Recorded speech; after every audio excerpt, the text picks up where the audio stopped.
Fala aí, gente, tudo bem? Tudo tranquilo? Vamos continuar aqui, ó, assunto de Revolução Francesa, é um assunto longo, um assunto extenso, mas a gente tá vendo tudo com calma, tudo tranquilo, então vai dar tudo certo. Vem aqui, olha só, a gente já viu a crise pela qual a França passava, a gente já viu a influência das ideias iluministas, a gente já viu as tentativas do monarca francês resolver o problema na França, que acabaram não surtindo muito efeito, e vimos também como que a França começa a revolução, né? Enfim, a queda da Bastilha, todos aqueles problemas, aquela agitação política.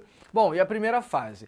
Aí a gente vai trabalhar agora a República Jacobina, né? Que é a segunda fase, você também vai encontrar isso com o nome de Convenção Nacional, tá? Você também vai esbarrar com esse nome por aí. Convenção Nacional, beleza? A gente coloca a data 92, 94, mas às vezes a galera coloca 93, 94, né? A República ela é instalada mesmo em setembro de 92, os jacobinos assumem em 93. Mas enfim, antes de eu começar a te explicar isso, eu só quero te apresentar uma coisa.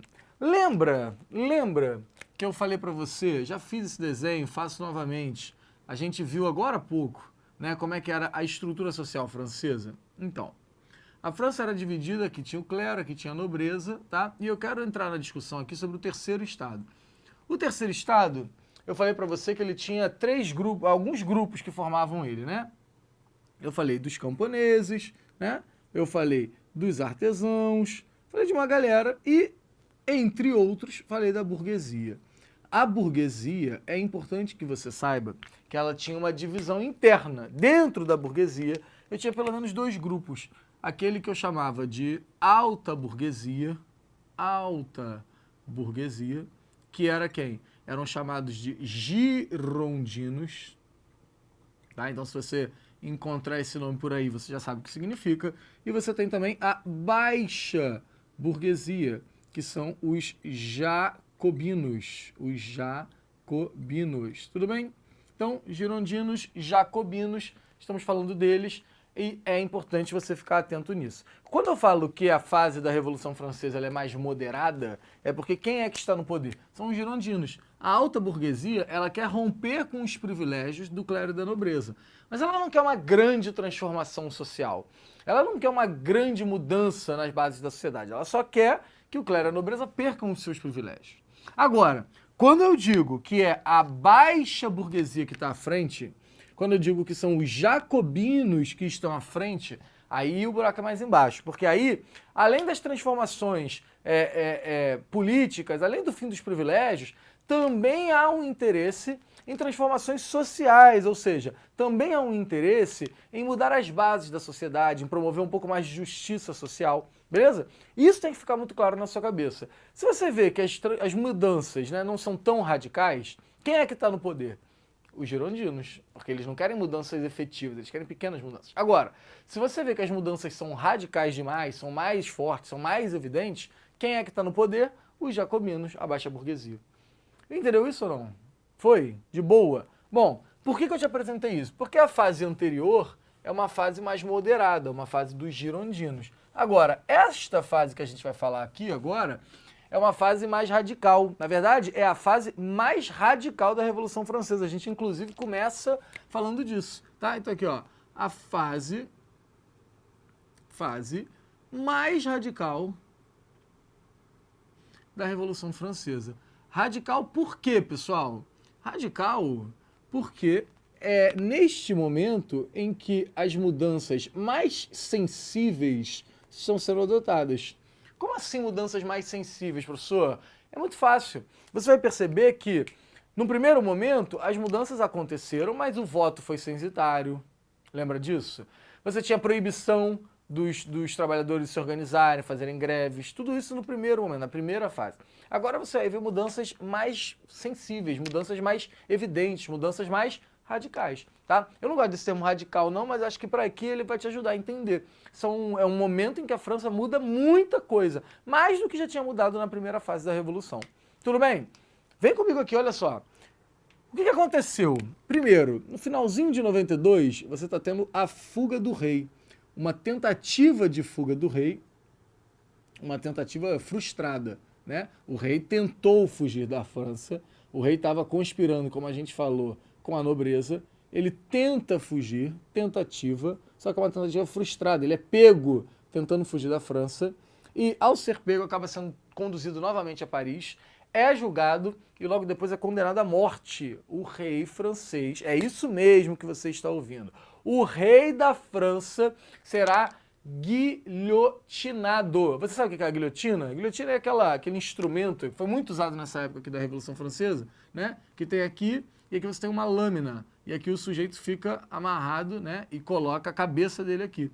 Essa lâmina é presa por uma cordinha, vem um carrasco, e em algum momento faz o quê? Ó, corta essa lâmina. E aí o que acontece? A lei da gravidade atua, a lâmina vem diretamente na jugular do sujeito e ele acaba morrendo. Sabe quem morreu assim? O rei da França.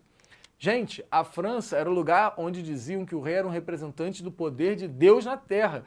Quando a França mata um monarca nesses moldes, nesse formato, é porque a situação está muito complicada, porque o absolutismo, aquela imagem do rei, ela já não mais corresponde à realidade de alguns, pelo menos dos que estão à frente da revolução nesse momento, tá? Então, o rei, ele tenta fugir, prova-se que ele está conspirando contra a revolução, prova-se que ele é um inimigo da revolução, ele não está junto com a galera que está à frente do movimento revolucionário, e aí esse rei, por isso, essa tentativa frustrada, acaba levando o rei e a rainha, né, à guilhotina. Tá? Acabam sendo assassinados, decepados, né, decapitados na guilhotina. Tudo bem? Bom, já mostra um pouquinho, né, dessa onda radical que eu te falei que vai marcar essa fase da Revolução Francesa, né? Então, já começa por aí. Mas só começa. Daqui a pouco o negócio vai ficar mais complicado. Olha o que foi feito, pessoal. A gente tem algumas medidas que são tomadas que ajudam, né, que confirmam isso que eu acabei de falar para você, né, sobre o fato da Revolução ser mais radical nesse momento. Olha aqui, exemplos. Primeiramente, a lei do preço máximo. A lei do preço máximo. O que foi a lei do preço máximo? Uma tentativa de conter a inflação, ou seja, a subida dos preços. Eu tabelo o preço. Então o pão não pode custar mais de tanto, o açúcar não pode custar mais de tanto. Então eu estabeleço um limite para o crescimento do preço. Cereais não podem custar mais de tanto, entendeu? Eu estabeleço um limite, né? É uma forma de você agradar aquela população que tinha menos dinheiro, é uma forma de você tabelar e falar assim, ó, daqui não passa. A inflação tá gigantesca, tá quase incontrolável, mas a gente vai tentar controlar ela assim na marra. Então a gente estabelece um valor, um limite, e daqui esse preço não pode subir mais. Tudo bem? É a lei do preço máximo. Além disso, pessoal, uma tentativa, um esforço, né, que a gente pode classificar aqui como reforma agrária. Reforma agrária. As terras desses nobres que estão fugindo, que estão indo para outros lugares da Europa, elas agora estão livres, né, são terras sem seus donos. O Estado francês, dominado pela baixa burguesia, né, dominado pelos jacobinos, você pode até colocar aí, ó, é a fase mais radical. Por que ela é a mais radical? Porque ela está nas mãos dos jacobinos.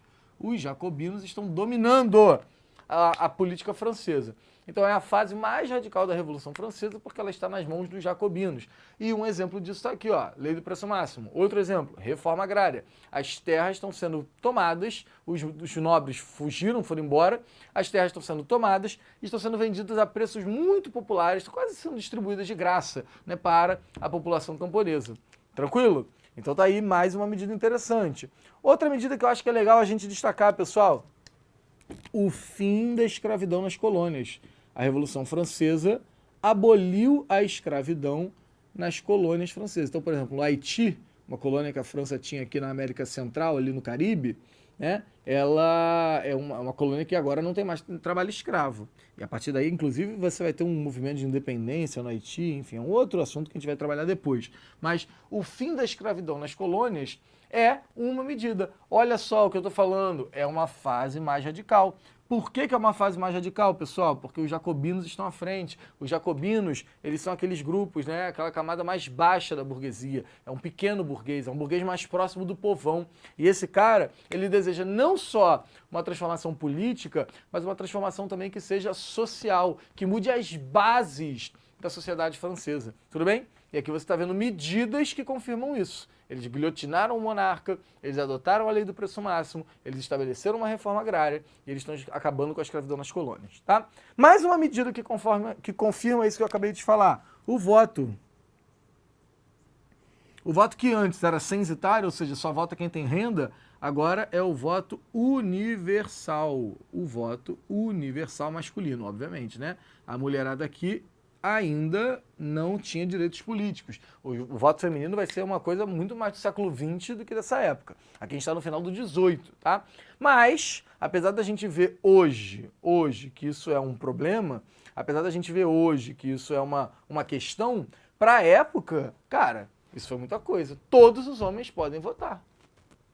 Uma sociedade que antes não tinha voto e depois estabeleceu um voto só pela renda, olha o quão isso já é revolucionário. Tudo bem? Galera, a situação era complicada, né?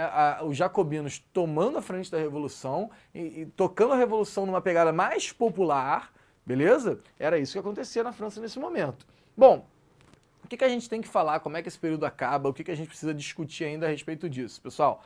Primeiramente, é instalado, né, o órgão que vai governar a França nesse momento, é um comitê, que a gente pode chamar, né? É um comitê de salvação, beleza? É um comitê de salvação, tá? Então, eles vão criar um comitê, que é um grupo formado por líderes jacobinos que vão governar a França, tá? Entre esses caras tinha um sujeito chamado Robespierre. Maximilien Robespierre. Este sujeito era um dos membros desse comitê, era um dos membros desse grupo que governava a França nesse momento. Até aí tudo bem, né? Esse comitê vai instalar também um tribunal revolucionário. E é aqui que a gente precisa falar. Um tribunal revolucionário. Esse tribunal revolucionário vai fazer o quê? Vai julgar crimes cometidos por pessoas que, em tese, são inimigas da revolução, tá? Então, esse tribunal revolucionário, ele tem como objetivo julgar membros do clero, membros da nobreza, membros da realeza, que conspiram contra a revolução.